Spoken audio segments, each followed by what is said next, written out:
Hello, अब item change होकर जा रहा होगा। रोल लोगन धैर्य धारण करके बैठे और ये कार्यक्रम के मजा ले।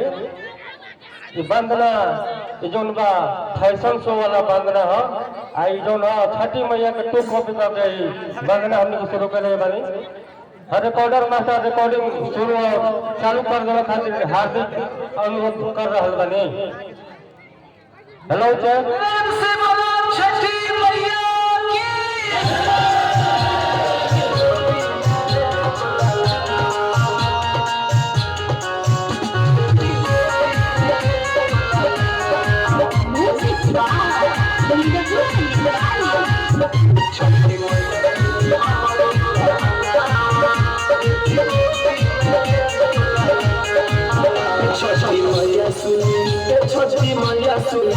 छठी मैया सुनी हमरो कहाना देवी गोदी में गोला लगा।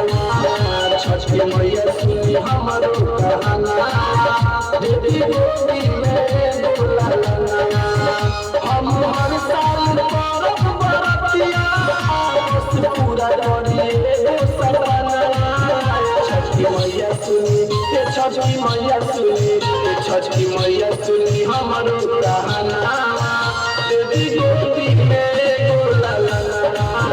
छठी मैया सुनी हमरो कहाना देवी गोदी में गोला लगा।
छठी मैया सुनी हमरो कहाना देवी गोदी में गोला लगा।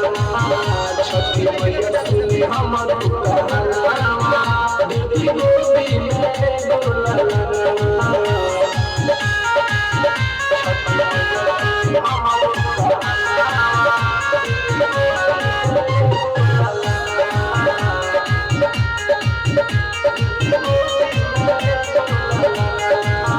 छठी मैया दिला नवा के पुसिया दे हम हर साल राउर बरतिया करब।